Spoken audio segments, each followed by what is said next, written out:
Primer libro de los Reyes, capítulo 19. Gloria a Jesús.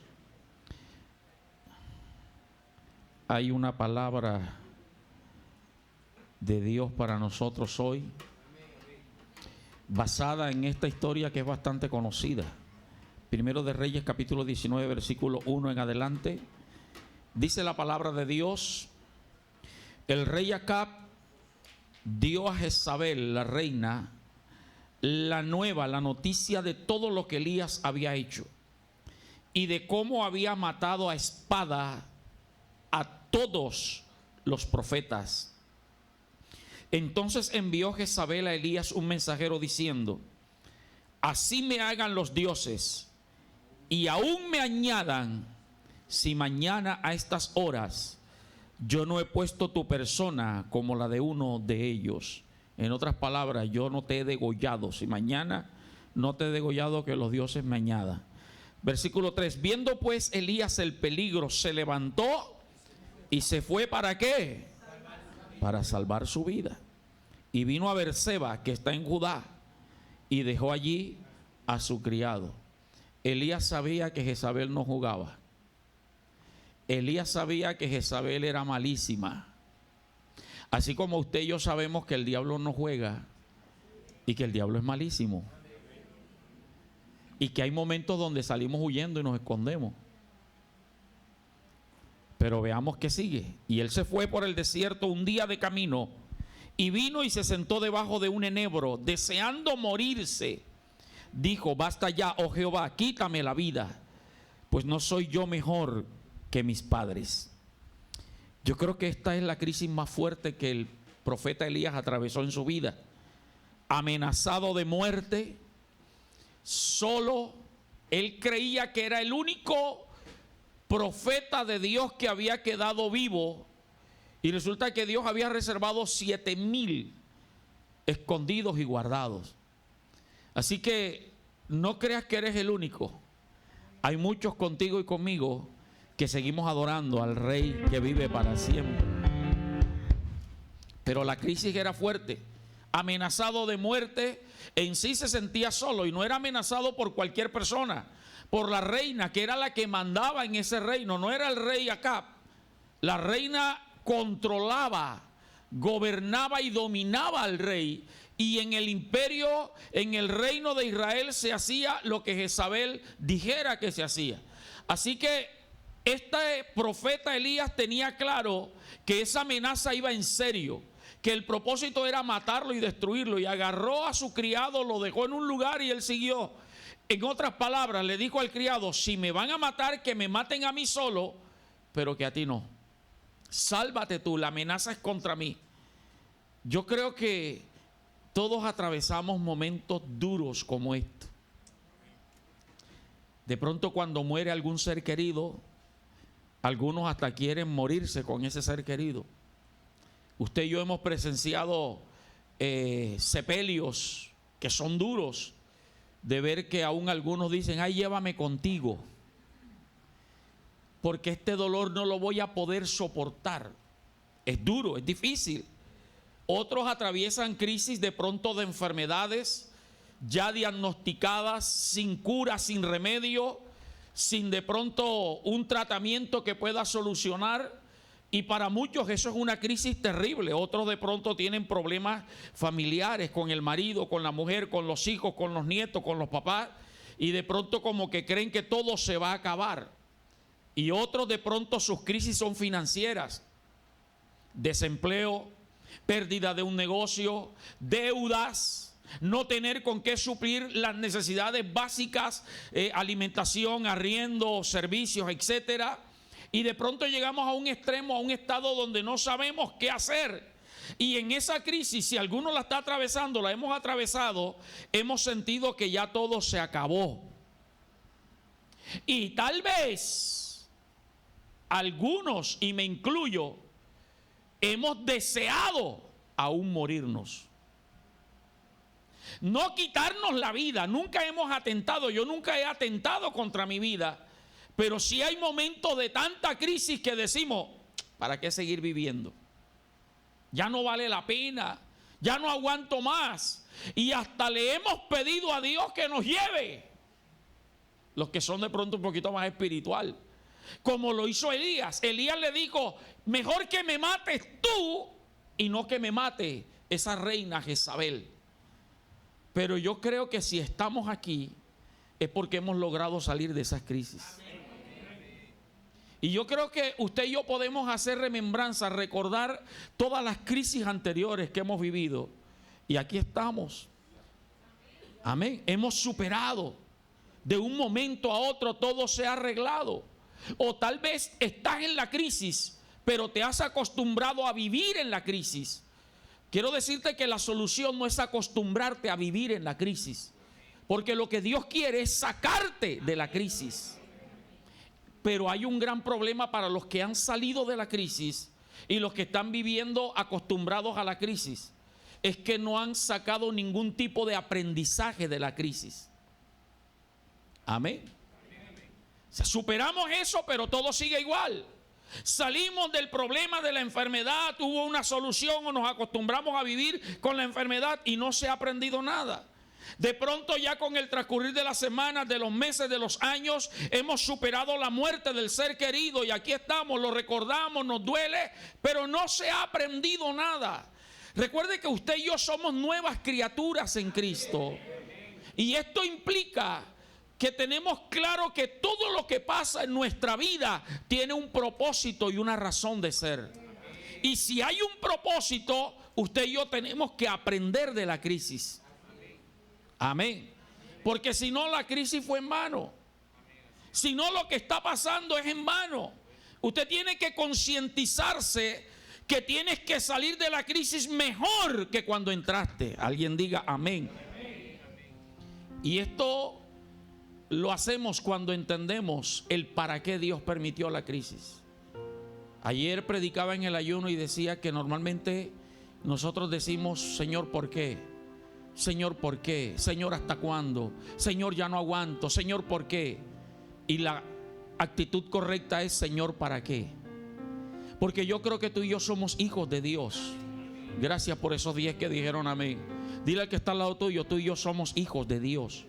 Pero dígale: verdaderos hijos de Dios. Y yo creo que tenemos un Padre bueno. Alguien levante la mano.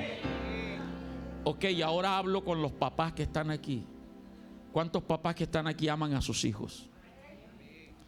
Pero llega el momento donde nosotros tenemos que dejar que los hijos aprendan ciertas cosas por su rebeldía para formar el carácter en ellos.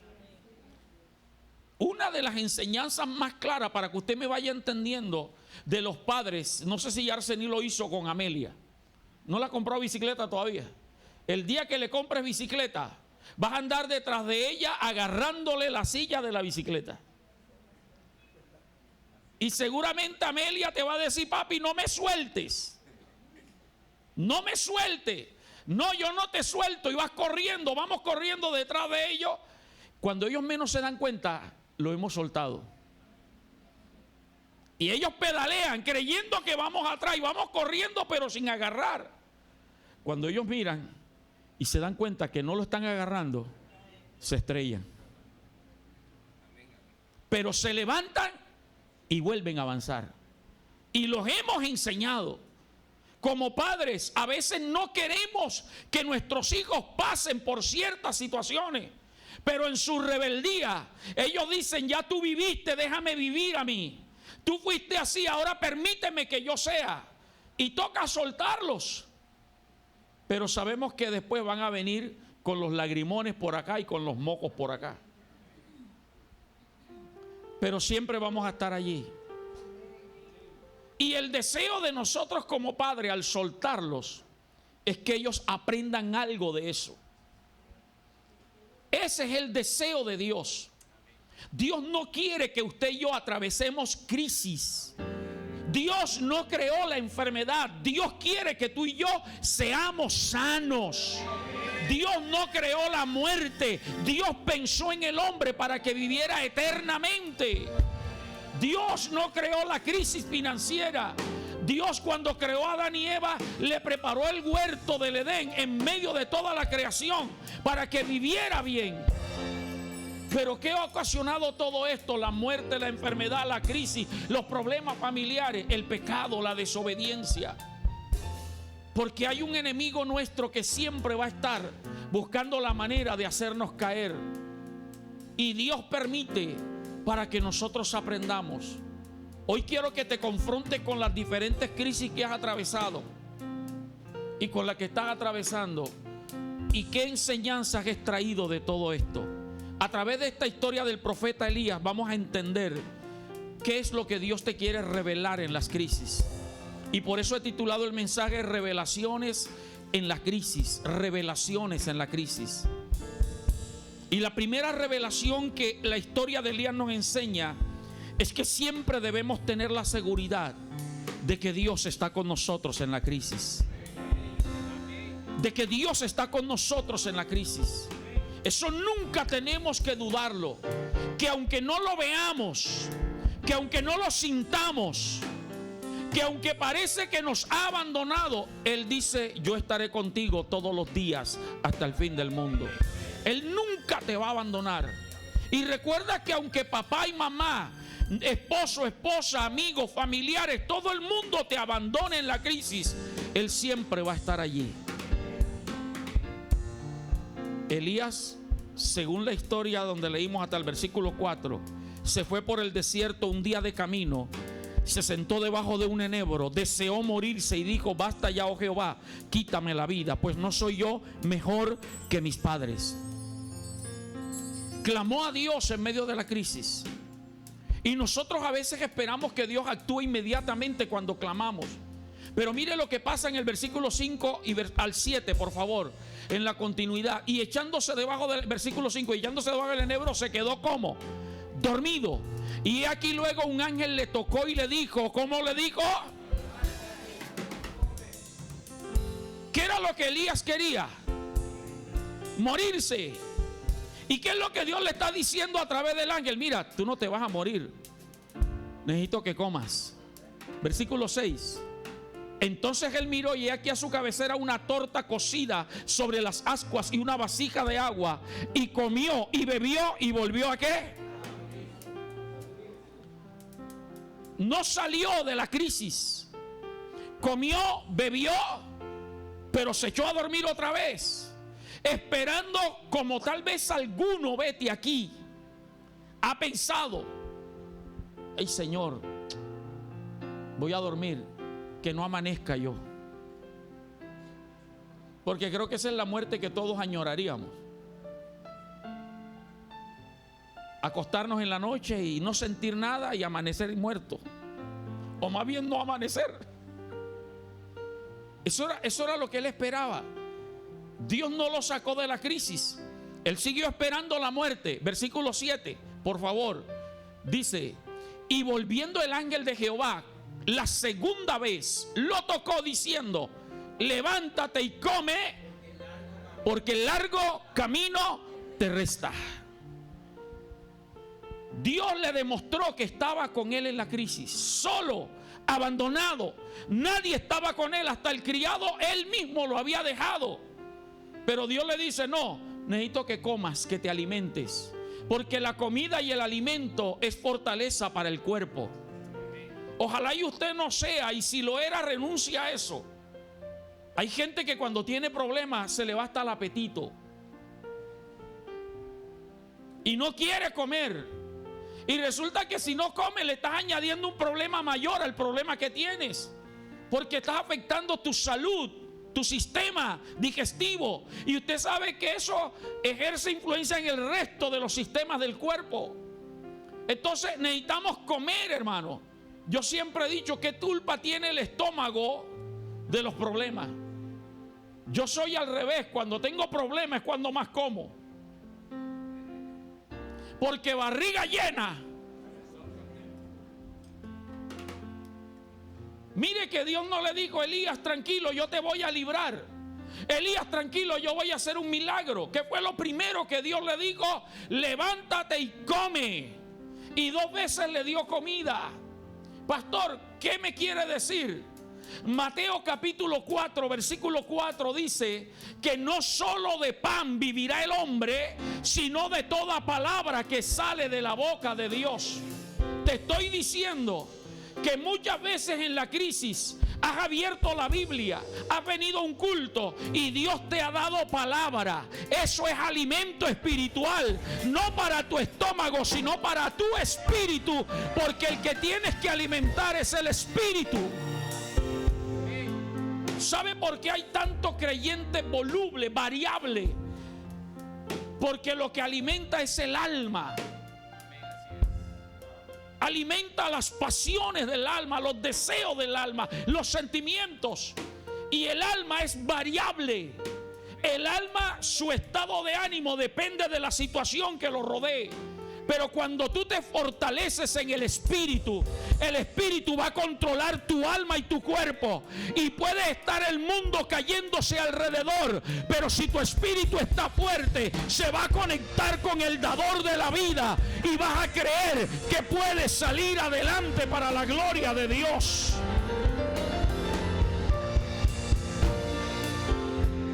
Así que si tú creías que Dios no estaba contigo, que en la crisis Dios te había abandonado, hoy te estoy diciendo que Él siempre te ha dado alimento. Él siempre te ha dicho: levántate y come. Siempre ha tenido una vasija con pan, ha tenido una vasija con agua, ha tenido al Espíritu Santo cuando ha venido a este lugar. Te ha dado alimento y te ha dado fortaleza, porque Él te ama y Él quiere que avances. Y Él quiere que sepas que la victoria no está en quedarte encerrado ni triste. ¿Para qué lo alimentó? Has venido a un culto y has oído palabra y has dicho: gracias, Señor, pero las cosas han seguido igual. ¿Cuántos han sentido eso? Yo lo he sentido. Han orado por mí y todo sigue igual. Porque es que lo que Dios quiere es llevarte a otro nivel. El poquito de comida que te da cuando lees la Biblia, cuando vienes a un culto, es para que hagas lo que Dios le dijo que hiciera en el versículo siguiente, en el versículo 8. Y se levantó pues, ¿y qué hizo? Y comió, y bebió, y fortalecido con aquella comida, caminó ¿cuántos días? ¿Y qué más? 40 días y 40 noches. Lo puso a ayunar.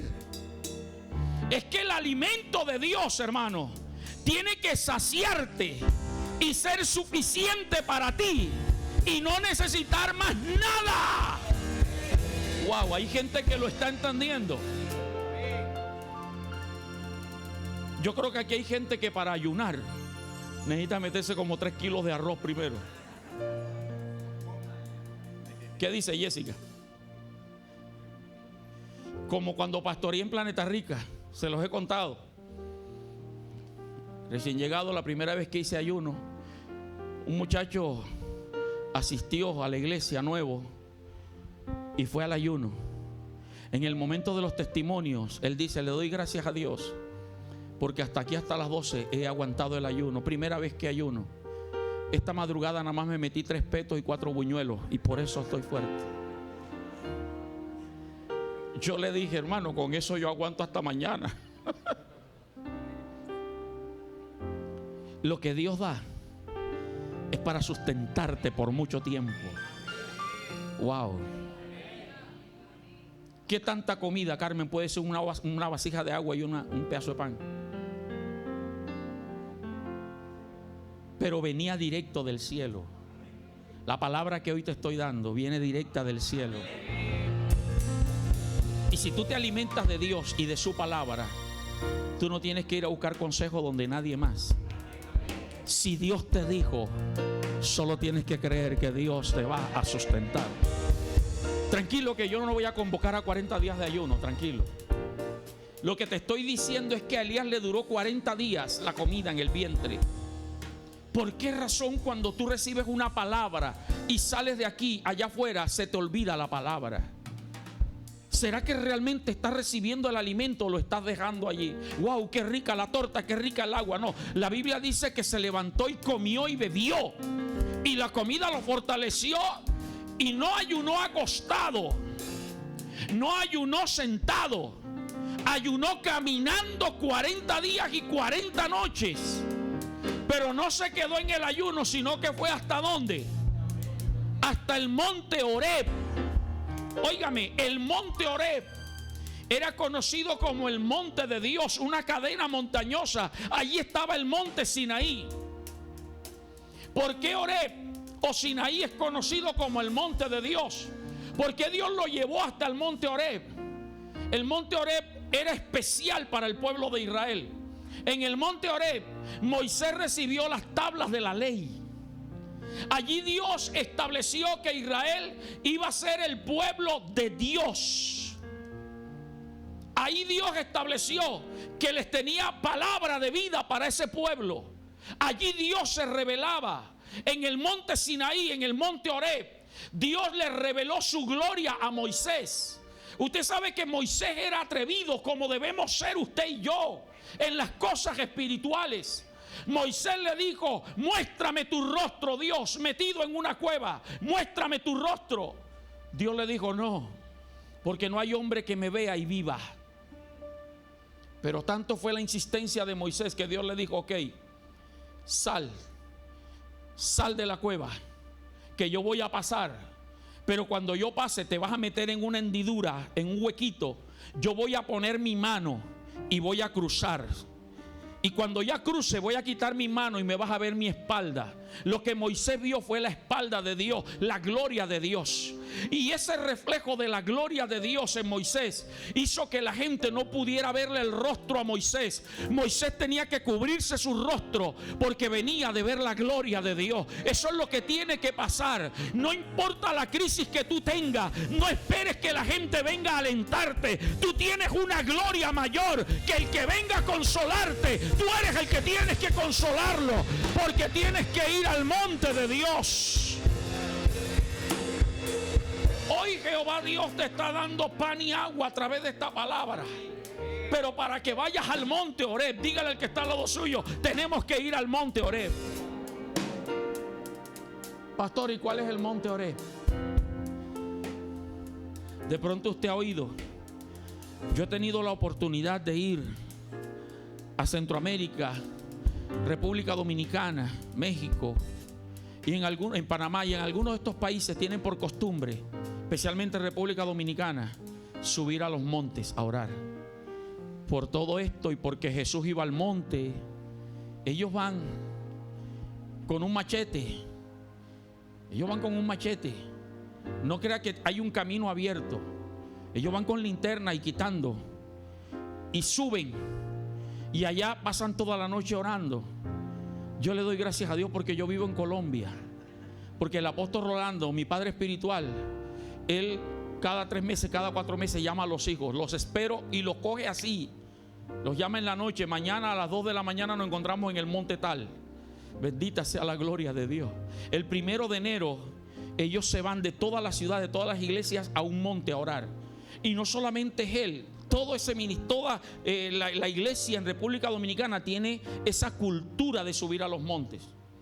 La primera vez que vino el apóstol Luis aquí, él como que quiso implantarnos y decirme: pastor, ¿por qué no vamos a un monte? Le dije: mire, aquí el único monte que hay es La Popa.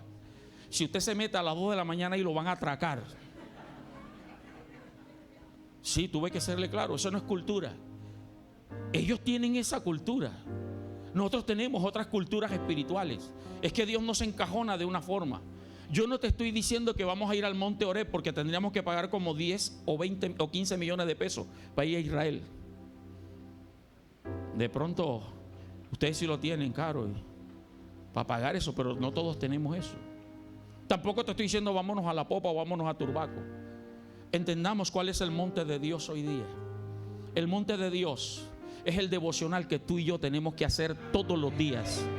La palabra que hoy te estoy dando es para que te animes, para que esta noche o mañana te encierres con Dios en una habitación, en la sala, cuando nadie te moleste. Allí leas la palabra, allí adores a Dios, porque es que la palabra lo que trae es alimento para que llegues a la presencia de Dios. El monte Horeb para nosotros es el ayuno.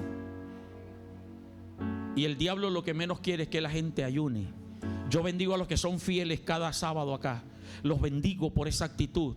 Algunos estuvieron el viernes en el discipulado, vinieron ayer al ayuno. Otros jóvenes se quedaron derecho para el culto de jóvenes. Otros vinieron hoy, viernes, sábado, domingo. Eso da a entender que esta casa también es el monte de Dios. Aquí hay alimento espiritual. Aquí hay que venir a alimentarnos y a fortalecernos. Cuando usted entiende, hermano, que la palabra no es para que ya te satisfaga. Perdóneme los que son asquientos lo que voy a decir, pero usted se puede tomar, Arsení, el mejor plato. ¿Cuál es la comida que más te gusta que hace Cari? Arroz con huevo. Lo que más sabroso le queda. Usted puede tomarse el plato más exquisito que hay y se lo come, pero la Biblia dice que lo que entra por la boca va a la letrina. Tarde o temprano esa llenura sabrosa, porque hay llenura sabrosa, Miguel. Esa llenura sabrosa tarde o temprano se desaparece. La palabra de Dios que hoy recibes no tiene que ser para toda la semana. Todos los días tú tienes que ir al monte de Jehová para que Dios se te revele. Wow. Lo segundo que nos enseña la crisis de Elías es que las crisis no es para que te escondas en una cueva. Las crisis no son para que te escondas en una cueva. Dios le dijo: come, bebe y camina 40 días, 40 noches, ve al monte Horeb. ¿Para qué Dios lo llevaba al monte Horeb? Dios quería un encuentro con él. Pero ¿qué hizo Elías? Versículo siguiente, por favor. Y allí se metió, ¿dónde? Se metió en una cueva. Dile al que está a tu lado: sal de la cueva. Y Dios a veces regaña, así como los papás regañamos. Y lo primero que los hijos piensan es: tú no me quieres. No, porque hay que regañar, hermano. Sobre todo cuando se le está diciendo, hay que tomar actitudes. Y por eso cuando tú vienes al culto muchas veces deseando que Dios te diga que Él te ama, y lo que el pastor te habla es de juicio y condenación y rebeldía, muchos se enojan. Pero es porque Dios te ama. La Biblia dice que Jehová reprende y castiga a cualquiera que recibe por hijo. ¿Cuántos hijos de Dios hay aquí? Entonces Él te castiga y te puede reprender. Si Dios lo alimenta, ese alimento le duró 40 días y 40 noches para caminar, y le dice: ve al monte Horeb. ¿Usted cree que era para que se metiera en una cueva? Dios le dice: ¿tú qué haces aquí? ¿Tú qué haces aquí? ¿Acaso yo te dije que te metieras en una cueva? Amén. Muchos, su actitud en la crisis es meterse en una cueva. Las cuevas son oscuras, son solas, y cuando nos metemos en la oscuridad de la cueva del problema, viene la soledad. Y no hay peor compañía para alguien que la soledad. No hay peor compañía para alguien en la crisis que la soledad. Si vas a estar solo, que sea para estar con Dios. Porque es que algunos están solos hasta de Dios.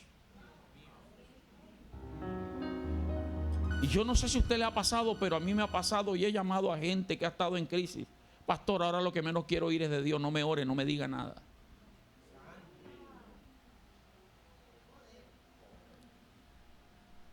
Hay gente que quiere estar solo y se alteran las hormonas y pelea con todo el mundo y quiere estar solo, hermano.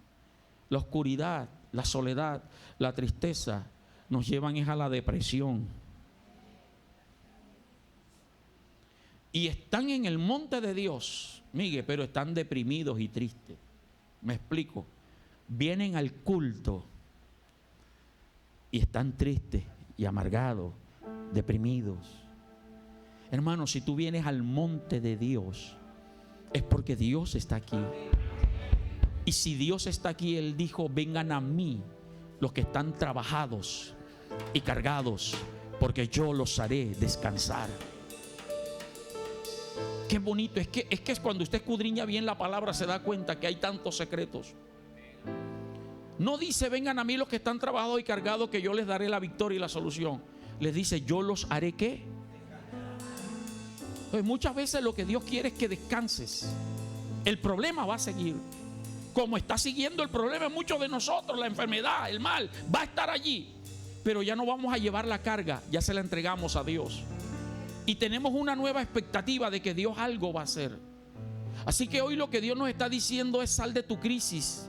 Algunos sí se levantan a orar, pero no sienten a Dios. Porque el problema es tanto que se tiran allí a llorar y a llorar y a llorar y a llorar y a llorar y a llorar. Hermano, tienes que entender que Dios no te quiere escondido en una cueva espiritual. Que Dios no quiere que te encierres en la cueva de tus emociones ni de tus sentimientos. Dios le dijo: ¿qué haces aquí, Elías? Y peor algunos, Sandra, están tan metidos en esa cueva después de una palabra, de un alimento, que ni vienen a los cultos, ni se levantan a orar, ni leen la Biblia, porque no tienen ganas. Tranquilo, que todos hemos pasado por eso. Si hay alguien que está pasando por eso y le ha pasado, no te estoy juzgando ni condenando, te estoy corrigiendo. Yo he sentido deseos de no leer la Biblia. Yo he sentido deseos de no levantarme a orar. Yo he sentido deseos de no venir al culto, pero me acuerdo que soy el pastor y vengo.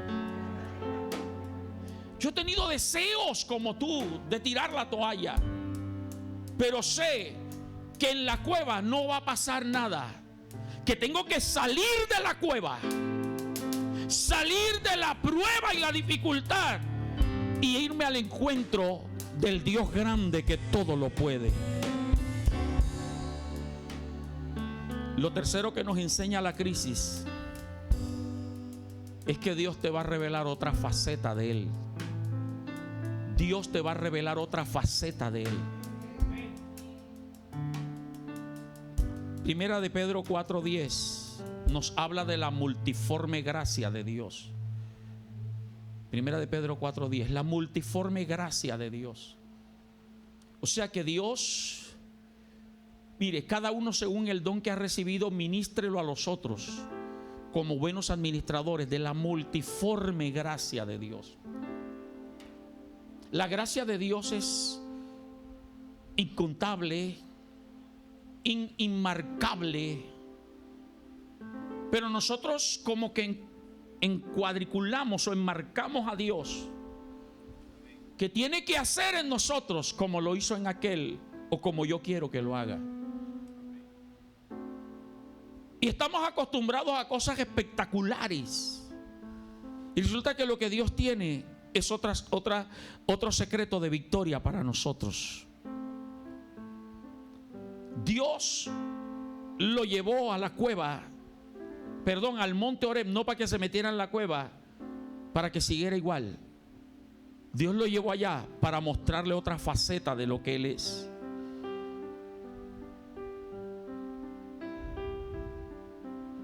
Cuando Elías sale de la cueva, que Dios le dice: ¿qué haces aquí? Dios le muestra que Él no está solo en las cosas espectaculares. Versículo 11, por favor, de Primero de Reyes, donde estamos, 19. Dios le mostró que Él no estaba en ese terremoto. Dice: y aquí Jehová que pasaba, y un grande y poderoso viento que rompía los montes. O sea, eso era como un huracán. Un huracán que arrancaba los árboles. Recuerde que Dios estaba allí y Dios pasó por ahí. Y Elías seguramente vio lo espectacular. Estaba acostumbrado a cosas espectaculares. Luego vio un terremoto. Pero Jehová no estaba ni en el terremoto, ni estaba en el viento.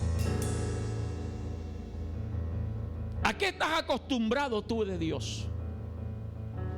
Voy al culto y ojalá y la alabanza sea en base a lo que yo estoy pasando. Ojalá y canten el coro que a mí me gusta. O alaba. Yo creo que cuando se canta ese coro todo el mundo gocio. Sentimos un no sé qué, no sé dónde. Porque ese coro, Dios bendiga al que lo compuso. Es una bendición. Ojalá y predique y lo que prediquen sea en base a mi necesidad, pero ese día el pastor o el predicador viene con un mensaje de esos rajatabla. Arrepiéntete, impío viejo.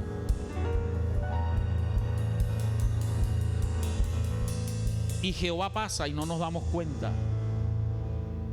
Versículo 12. Y tras el terremoto, un fuego, pero Jehová tampoco estaba en el fuego. Elías, repito, era un hombre acostumbrado a cosas espectaculares. La historia del profeta Elías empieza en el capítulo 17 del primer libro de los Reyes. Ahí empieza la historia. Con una palabra: vive Jehová Dios de Israel, en cuya tierra estoy, que no habrá lluvia ni rocío, sino por mi palabra. Usted sabe lo que es detener la lluvia por 3 años y medio. O sea, eso es estar acostumbrado a un Dios espectacular. Luego volvió a orar y volvió a caer lluvia. Elías era un hombre acostumbrado a cosas espectaculares, a pedirle a Dios que hiciera caer fuego del cielo, y consumió el holocausto, la leña. Estaba acostumbrado a lo sobrenatural, con autoridad. Después que el fuego cayó y el pueblo dijo: Jehová es Dios, dijo: capturen a los profetas falsos de Baal, de la diosa Cera, y a los de la reina Jezabel, y dególlenlos a todos. Y los degolló. Por eso él esperaba que Dios se le manifestara de una manera espectacular. Pero ¿dónde estaba Dios? Y tras el fuego, un silbo como. Versículo siguiente. Y cuando lo oyó Elías, cubrió su rostro con su manto y salió y se puso a la puerta de la cueva. O sea, Dios estaba en el silencio, en lo delicado. Por eso, con el respeto, se los he dicho otras veces, hay iglesias, allá ellos, gloria a Dios, donde si no hay 3 que caigan al suelo, sillas rotas, 10 vomitando, 4 brincando y saltando, no estuvo Dios ahí. Acostumbrados a cosas espectaculares. Y a veces invitan a predicadores como el pastor Jonathan, que no empuja a nadie, que no zapatea, que no echa agua, y no se dan cuenta que Dios está con el pastor Jonathan hablándole. Yo estoy seguro que si hubiese un predicador de esos que brinca y salta aquí, todo el mundo estuviera diciendo amén. Hoy Dios te está hablando a través de un silbo apacible y delicado. Que conozcas otra faceta de Dios. Amado hermano, ¿cuántas veces Dios se te ha revelado y no te has dado cuenta? Ay, yo pensé que iba a predicar el pastor o la pastora, predicó fue fulano o fulana. Y desde que vemos que va a pasar el predicador o va a cantar el que a ti no te gusta, enseguida como que bloqueamos y decimos: no, no se va a mover Dios. ¿Acaso tú controlas a Dios? Ay, no cantaron las que me gustaba. Y resulta que la que se cantó no era para que te gustara a ti, sino para que le gustara a Dios. Y si a Dios le agrada tu alabanza y mi alabanza, Él va a obrar y va a actuar en cada uno de nosotros a su nombre. Así que no esperes cosas espectaculares. Métete en silencio con Dios. Por eso te decía, tu Oreb y mi Oreb es nuestra habitación, el lugar de oración. Señor, aquí estoy a solas contigo. 4, avanzo rapidito. La crisis no es para destruirte. Eso debe tenerlo claro el verdadero cristiano. Las crisis no son para destruirte. La crisis no te va a destruir. No creas que todo va a terminar. Aunque todo parezca contrario, aunque todo parezca que ya no hay esperanza, eso no va a acabar contigo. Amén. Hay una nueva comisión después de la crisis. Porque si Dios te permite o te ha permitido pasar por esa prueba, es porque te va a usar en esa prueba para restaurar a otros. La Biblia dice que los mismos padecimientos tuyos los van teniendo muchos hermanos alrededor del mundo. Y si Dios te permite pasar a ti, es porque tú vas a tomar a alguien y a decirle: mira, yo viví eso, yo pasé por ahí, pero Dios me dio la victoria. Si yo pude, tú también vas a poder. Así que levántate y esfuérzate. Aleluya, gloria a Dios. Amada iglesia Edén, siempre les he dicho, donde tú más eres probado, más vas a ser usado por Dios. Si tus luchas son familiares, es porque Dios está formando en ti un ministerio de familia. Si tus luchas son financieras, es porque Dios está formando en ti un ministerio de prosperidad para otros. Si tus luchas son de salud, es porque Dios te está dando el don de sanidades y milagros. Tú tienes que empezar a cambiar tu mentalidad, dejarte de compadecer, y como dice la palabra de Dios, regocijaos cuando os halléis en diversas pruebas. Alégrate, alégrate, porque Dios ha permitido que venga la prueba sobre ti, porque Dios confía en ti. Dios sabe que tú eres capaz de sobrellevar esa carga. Lo que tú estás viviendo, otro no podía. Y de pronto usted me dirá: pastor, es que usted no sabe lo que yo estoy pasando. Precisamente es que Dios sabía que yo no iba a soportar como tú vas a ser capaz de soportar, y por eso te la dio a ti. Y lo que me dio a mí, tú no ibas a ser capaz de resistirlo. Lo que te estoy diciendo es que eso no va a acabar contigo. Tú vas a dejar un legado, tú vas a dejar un testimonio, gloria al Señor, para restaurar a otros. Si lo vas a aplaudir, apláudelo y dale la gloria y la honra.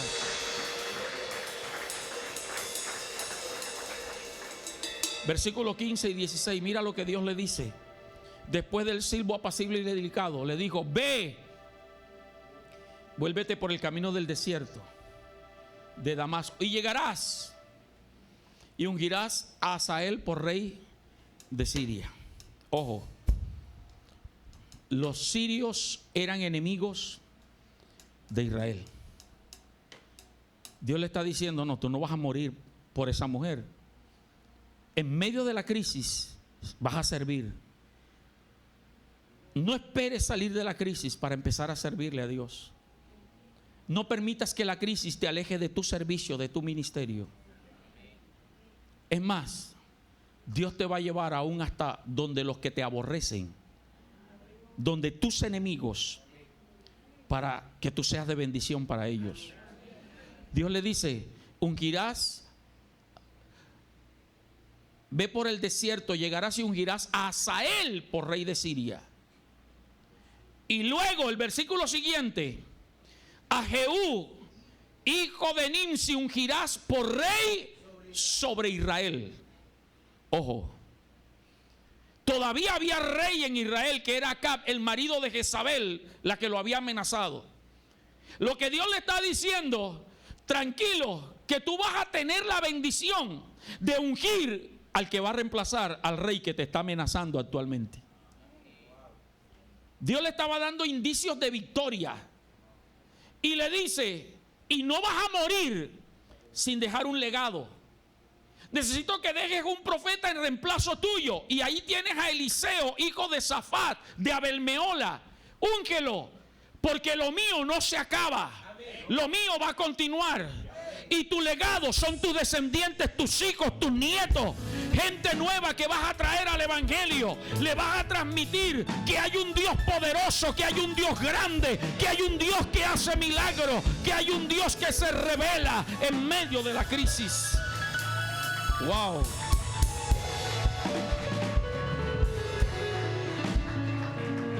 Y por último, en quinto lugar, Dios te revelará en la crisis cómo será tu victoria. Dios te revelará en la crisis cómo será tu victoria. ¿Tú quieres saber lo que Dios va a hacer en esa crisis? ¿Cómo te va a sacar? No te metas en la cueva. Aliméntate y sube al monte y deja que Jehová pase. te ponga la mano, te muestre su gloria y lo sientas a través de un silbo apacible. Ahí Él te va a decir lo que tienes que hacer. Gloria a Dios por los que consultan a los pastores para tomar decisiones. No está mal, sígalo haciendo. Aquí estamos y para eso estamos. Pero creo que es mucho mejor que tú te metas en secreto con Dios y le digas: Dios, dime qué hago, si voy o no voy, si lo dejo o no lo dejo, si lo tomo o no lo tomo. Porque Dios está dispuesto para hablarte y te va a revelar qué es lo que va a hacer. Allí le dio la orden de ungir 2 reyes y un profeta. Pero ¿cuál era el mal principal? ¿Cuál era el problema? Jezabel, la reina. Y mire lo que pasa, bendito Dios, en Primero de Reyes capítulo 21. Vamos al capítulo 21. Cuando usted se mete en la presencia de Dios, ya usted no está dependiendo del cómo y del cuándo. Usted sabe que Dios tiene un kairos, un tiempo específico, y lo hace a su manera, y lo que Dios hace es perfecto. Primero de Reyes, versículo 21. Elías baja, unge y hace todo lo que Dios le ordena, y va al encuentro del rey Acab, que lo andaba buscando para matarlo.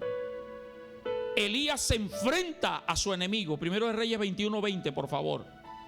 Dice: y Acab dijo a Elías, el rey Acab le dijo al profeta: ¿me has hallado enemigo mío? Elías respondió: te he encontrado porque te has vendido a hacer lo malo delante de Jehová.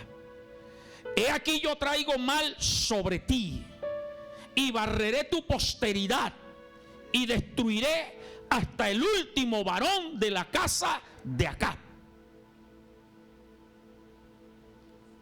Dios le reveló a Elías, por eso Elías se lo revela al rey Acab. Dios va a hacer algo tan grande que no va a quedar descendiente de tu casa. Primero, porque te rebelaste contra Jehová. Y segundo, porque permitiste que esa diabla Jezabel matara a los profetas. Tanto el siervo como el libre en Israel. Versículo 22. Y pondré tu casa como la casa de Jeroboam, hijo de Nabat, y como la casa de Baasa, hijo de Ahías, por la rebelión con que me provocaste a ira y con que has hecho pecar a Israel. Y viene lo lindo, versículo 23. De Jezabel también ha hablado Jehová diciendo: los perros comerán a Jezabel en el muro de Jezreel. Wow. Dios le reveló a Elías lo que iba a pasar con Jezabel. ¿Y sabe qué es lo que me gusta? Que hay cosas que Dios va a hacer contigo y conmigo. Espere, no diga amén todavía. Hay cosas que Dios va a hacer contigo y conmigo, que te ha prometido, Gustavo, que me ha prometido, Pastor Olimpia, que tal vez nosotros no las vamos a ver, pero nuestros hijos sí la van a ver.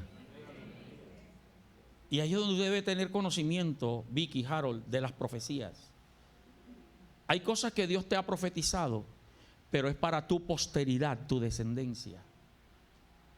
Elías declaró: a esa reina que me anda buscando para cortarme el cuello, Dios me reveló que los perros se la van a comer. Dios me lo reveló. Elías no vio eso. Elías no vio eso, pero lo declaró. Ya no escuché amenes. Hay cosas que van a ser para tus hijos, Bocio, para tus nietos. Pero de que Dios lo va a hacer, lo va a hacer. Pero ¿sabe qué es lo bonito? Que aunque Elías no vio la venganza que Jehová iba a tomar contra esa mujer, por eso es que la Biblia dice: no os venguéis vosotros mismos, dejad lugar a la ira de Dios. Nosotros decimos ser cristianos, amorosos, buenos, pero nos gusta ver que Dios se vengue del que me hace daño. ¿O no? Nos gusta. Dios va a tomar venganza. Y aunque el que te haya hecho daño aparentemente está mejor y va mejor, y Dios te dijo que va a vengar, pero no pasa nada, tranquilo, deja lugar a la ira de Dios, que Dios en su kairos lo va a hacer. Pero ¿sabe qué es lo bonito? Que aunque Elías no vio esta profecía cumplida, él la creyó. Pero lo más hermoso es que Jezabel nunca tocó un cabello del profeta Elías. Usted conoce cómo termina la historia de Elías. Unge a Jehú, va a donde Hazael, va luego y unge a Eliseo. Y el capítulo 2 de Segundo de Reyes nos dice que Dios tomó a Elías, lo subió en un carro de fuego y en un torbellino se lo llevó vivo al cielo. Y usted recuerda que era lo que Elías decía: basta ya, Jehová, quítame la vida. Dios le dijo: no, tú no vas a morir. Mire, hermano, la venida de Cristo está tan cerca, José. Las señales se están cumpliendo y yo sigo esperando a mi Mesías. Y puede ser más pronto de lo que tú y yo pensamos, hasta tal grado que esa enfermedad que te diagnosticaron, que esa circunstancia que estás atravesando, no te va a matar, sino que nos vamos a ir vivos el día del arrebatamiento. ¡Aleluya! Yo espero irme vivo al cielo, como dijo el apóstol Pablo, y nosotros los que estamos vivos seremos arrebatados. Pablo murió hace más de 1900 años y no vio, pero yo no sé si voy a morir o voy a esperar, pero yo creo que yo y mi casa, mi descendencia, veremos la gloria de Dios. Elías se fue. Ojo, termino con esto. Segundo de Reyes capítulo 9. Segundo de Reyes 9, ya te digo el versículo. Elías murió y antes de morir declaró la palabra esa, que Jezabel sería comida por los perros. Tal vez para muchos, y hoy quiero levantar tu ánimo con esto último, para muchos las palabras se han olvidado, la profecía ya pasó, nada ha sucedido. Ojo, Elías se fue vivo al cielo, todo pareció seguir igual. Dios cumplió la profecía y Jehú fue coronado como rey de Israel en reemplazo de Acab. A Acab lo mataron a los hijos de Acab, pero la reina malvada Jezabel quedó viva. Porque usted sabe que el malvado, hermano, ¿cómo es que dice el dicho? Plaga mala, hierba mala. Esa mujer seguía viva. Mano Gustavo, y era tan astuta que le mataron al marido Acab y supo que coronaron a Jehú por rey en reemplazo y quiso conquistarlo para seguir reinando. Versículo 30. Versículo 30, por favor, de Segundo de Reyes 9. Dice: vino después Jehú a Jezreel, y cuando Jezabel lo oyó, ¿qué hizo? Wow. Se sacó las cejas y se las pintó. Se puso pestañas, se puso botos en los labios, se maquilló, antimonio, atavió su cabeza y se asomó a una ventana. Y cuando entraba el nuevo rey Jehú por la puerta, ella dijo: ¿sucedió bien a Zimri que mató a su señor? Alzando él entonces su rostro hacia la ventana, dijo: ¿quién está conmigo? ¿Quién? Y se inclinaron a él 2 o 3 eunucos, y él les dijo: tírenla abajo. Y ellos la tiraron desde allá arriba, y parte de su sangre salpicó en la pared y en los caballos, y él la atropelló. Entró luego después que comió y bebió, y dijo: id y sepultarla. Id ahora a ver a aquella maldita y sepultarla, pues es hija de rey. Pero cuando fueron para sepultarla, no hallaron de ella más que la calavera y los pies y las palmas de las manos. Y volvieron y se lo dijeron, y él dijo: esta es la palabra de Dios, la cual él habló por medio de su siervo Elías Tisbita, diciendo: en la heredad de Jezreel comerán los perros las carnes de Jezabel, y el cuerpo de Jezabel será como estiércol sobre la faz de la tierra en la heredad de Jezreel, de manera que nadie puede decir: esta es. No quedó ni una tumba de esa mujer. Póngase de pie.